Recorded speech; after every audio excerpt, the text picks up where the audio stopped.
ทักทายสบายดีทุกคนคลิปนี้ค่อยสิพาทุกคนไปเบิ่งวิถีชีวิตประเพณีในการลินบุญสงกรานต์อยู่ชนบทประเทศลาวคู่นำเด้อพ่อแม่พี่น้องเป็นคู่นำที่ว่าแต่ละเฮิรนนั่นแหละของหมู่บ้านเพิ่นเอามาโลมเดียวเฮิรนละกิ้งเฮิรนละโน้ยหั่นนะเว้าภาษาเขาเจอง่ายๆก็เฮิรนละโน้ยเว้าภาษาผู้ไทยเฮาก็เฮิรนละกิ้งนึงอันนี้มีเฮิรนนึงแสดงว่าอันนี้น่ะหลายเฮิรนนั่นนี่นะ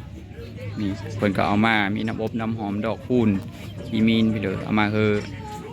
ยาพ่อยาแม่เพิ่นสูดแล้วก็ไปฮดยาพ่อยาแม่เฮยพวกคุมซุ่มเย็นตามความเชื่อของเผ่าผู้ไทยเฮาเดี๋ยวเพิ่นก็ขึ้นไหว้พระอยู่เทิงเฮิรนพุ่นล่ะนะอยู่เทิงเฮิรนพุ่นเพิ่นยังไม่ทันได้ลงมาตอนนี้ถือว่ามื้อนี้เป็นมื้อที่2ของสงกรานต์แล้วเพิ่นกำลังชูดรดน้ำเอิ้นว่าชูดรดน้ำแต่ว่าเป็นซุ่มเพิ่นถือศีลถือธรรมเป็นยาพ่อยาแม่เดี๋ยวค่อยสีผ้าขึ้นเบิ้งทางเทิงเฮิรนอีกทุกคนอันนี้พาเบิ้งอยู่ตารางน้ำนี่มาให้เพิ่นนี่สงกรานต์ละยาพ่อยาแม่เพิ่นสูตรเนาะยาพ่อยาแม่ก็เป็นประชาชนธรรมดานี่เนาะแต่เพิ่นสิถือศีลถือธรรมแล้วมาสูตรแล้วไปได้เลยต่อบัดนี้โอ้แล้วก็เมื่อโฮสเฮาน้ำบ่โดยตอนนี้เพิ่งกำลังขึ้นไหว้พระเตรียมไหว้พระลมเย็นดีเฮิรนก็สบายเพิ่งกำลังเซอร์หลังไม้ยังไม่ทันในแอมฝาแอมเผือ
นี่ก็อยู่ตารางเฮิรนพ่อแม่พี่น้องที่ว่าสมเพิ่นเอาไว้พระอยู่เทิงคอยถ่ายเมื่อกี้แล้วก็ลงมามันฮ้อนเองเพิ่นกำลังเฮ็ดพิธีกรรมก็ไว้พระหับศีลไปเลยธรรมดาแหละแต่ว่าบิมีพระบิมีครูบาสิเป็นแบบยาพ่อยาแม่ที่เพิ่นถือศีลถือธรรมมีคือองค์ลงองค์ไปเลยแบบนี้นะประมาณแบบนี้เพิ่นว่าถือธรรมย้อนภาษาผู้ไทยว่าโยว่าทางอื่นเอิ้นคือเดียวบ่เนาะ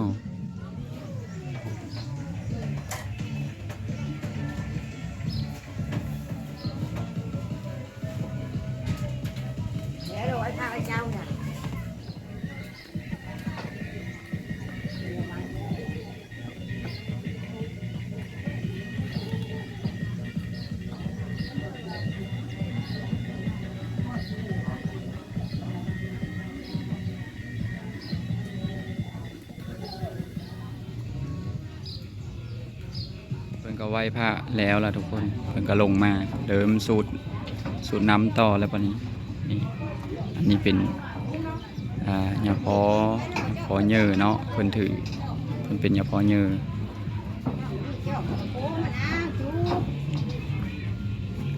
กำลังลงมาแต่เฮิรนแต่ละคู่เขามีเทนสูตรน้ำแต่บางบ่อนเพิ่นก็ลงวัดแต่อันนี้เพิ่นไปป่าอยู่เฮิรนนี่นะอันคู่นี่นะอยู่บ้านเยอะก็มีบ่หรือมีแต่บ้านเฮานี่จุ่มมันอันนี้บ่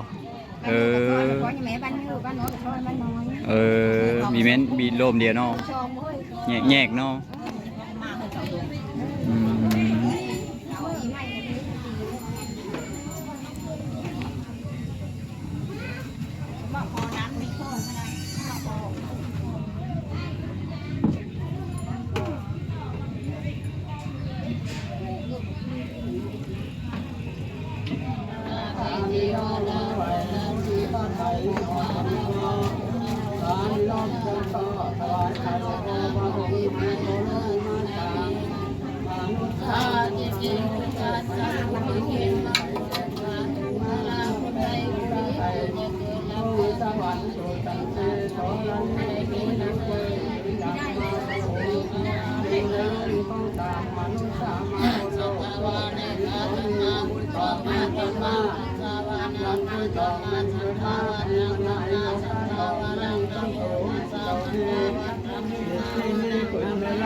อาทิตาธรรมาวิตินามานังภาวนาตุจงได้ชูชื่อลงไปสัทธาวานังภาวนาธรรมสาวานังภาวนาตุภูมาเทวาสัทธาวาลังภูมาเทวาสัทธาวาลังนะโมพุทธวาตุตังธรรมังอนุสัทธาวาลังภาวนาตุปัจจาธรรมานังภาวนาตุตัยได้เทียนมุทิตาธรรมาวิตินามานังภาวนาตุ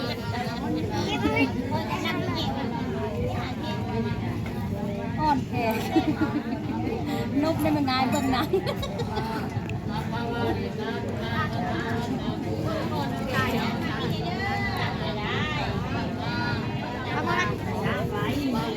ทำกระดานชูเป็นน้ำตาตาชัก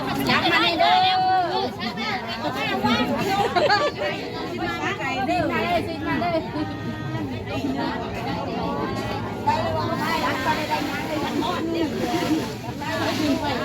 ไม่ได้ดีมากแม่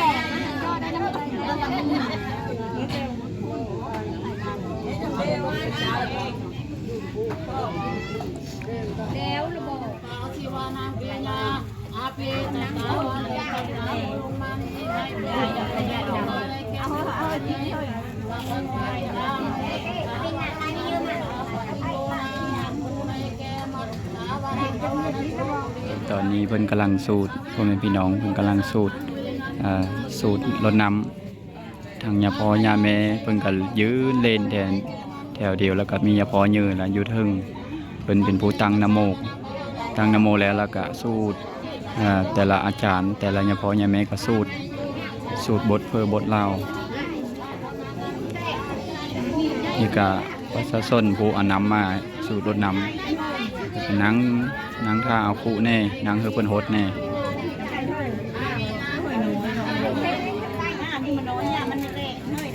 เพิ่นก็สิไปเบิ่งเทนเพื่อญาติเชื้อน้ำมันงามก็ถือว่าผู้นั้นน่ะเป็นสิริมงคลเอิ้นว่าการกรุงเฮิงถือว่างามถือว่าดีหั่นแหละถ้าเทนญาติลงคู่แหละมันงามมันแตะงามถ้าผู้เลยจอมเฮาก็มันมีงามเพิ่นก็ถือว่ามันมีดีนี่เป็นบ่เทน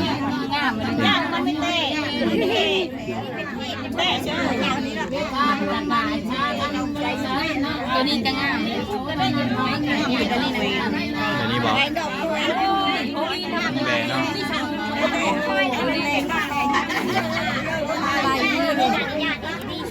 อันนี้ดอกน้อยเนาะเห็นก็เลยนี่งามไปเลยนี่บอกนี่งามนี่เนาะจัดก่อนเลยเพราะอันนี้รักใหญ่เลยนี่ญาติเลยงามของมันนี่งามไม่ได้งามแล้วไม่ได้ไปพูดให้ได้งามตัว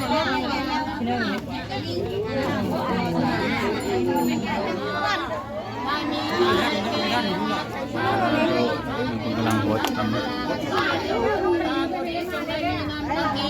แล้วจงได้สุขสีให้แก่ลูกหล สัพพะทานังเวสัพพะเวไนกุศลาสาธุยืนนี่ภาวนาตุในเกณฑ์นาพันเปลูกโบเลยสังฆาวนังภาวนาตุบริสุทธิพุทธธรรมสิตาวนังภาวนาตุเป็นที่พึ่งของเฮาให้เกมิสาหัมญาตาธนานันสัตตาวตังธรรมายโยไว้แกหัวเกศาก็ดีเรือลมปัสสาวะอยู่ในทะเลทางใต้ก็มีสาลงปัสสาวะที่ตาพนังอรุธาพาในสายพนังอรุธาหัวเสียงที่ไหนก็ไม่ได้สมดังไว้ขณะให้แกทานจงมีสมบัติเอพระพุทธิองค์เมื่อวันจงได้ลงมาสายแกผู้ที่มีสมบัติบริสุทธิ์มุขตาขอให้ก่อนสาวนังภาวนาตุเกมินาทาอานุตัญจาวตังธนังวนังภาวนาติสาธรรมังวโรนะโมสาธนังนะโมตัสสะธัมโมตัสสะสังโฆตัสสะวะญาณไปเกทัจจะได้อุปาตุขึ้นมาในทะเลทั้งหลายโอ้ยนะโมจะได้ลงมาสมศรีสาวนังภาวนาตุในเรือลมปัสสาวะไม่น่าละบ่อยเอ้ยว้ายโทรศัพท์มึงเป๊ะขายโทรศัพท์คนเป๊ะห้อยขนมโทรศัพท์คนเป๊ะมาคือมาสาแท้แล้ว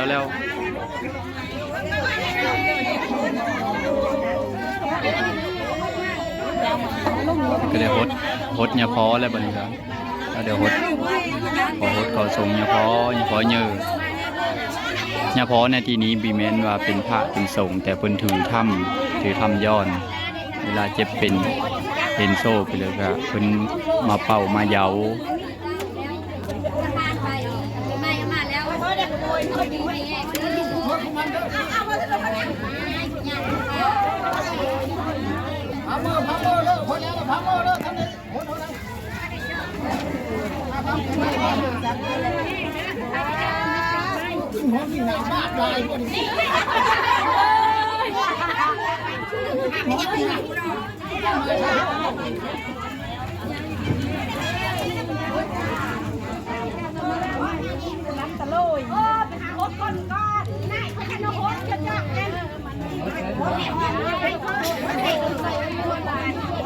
พาเดียวฮดเดียววันนี้ก็ขอบุญขอคุณนำผู้เฒ่าผู้แก่นำพ่อแม่ครูบาอาจารย์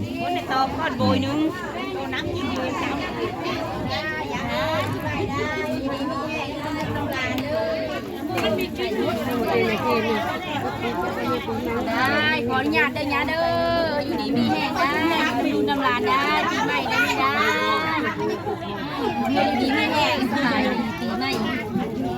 มาเอาขอแน่มาฮดปลาก่อนนะหลานฮดส่งเด้ออยู่ดีบีแห้งปีใหม่ฟ้าใหม่แต่ดินต่อไปอยู่น้ำลุน้ำหลานไปโดนสุขภาพเข้มแข็งแห้งล้ำลอยมันยืนเด้อหลานก็ได้บุญได้กุศล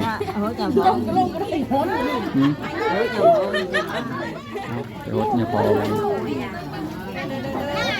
อยู่ไก่แท้เขาฮดเด้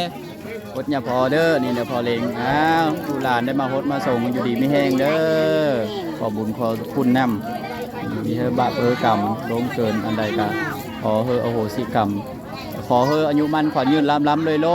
สุขภาพเข้มแข็งแห้งหายพยาธิโรคาให้ไปนำปีเก้าปีใหม่ฟ้าใหม่แล้วล้ำโรยมันยืน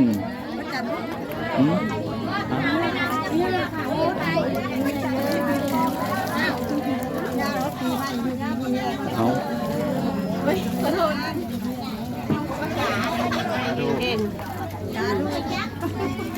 คือเล็กเรื่องสาธุแล้วเนาะมันลึงอะเด้ลึงแล้ว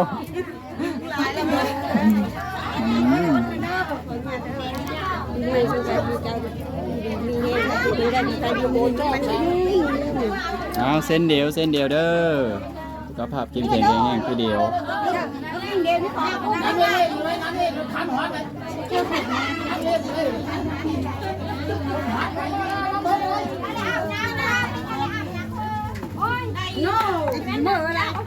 หลังจากโฮสเพิ่นแล้วเราเพิ่นก็สิโฮสขึ้นนะบัดนี้ได้เพิ่นก็สิโฮสขึ้นไม่เจริญจริงเด้เจ้านี่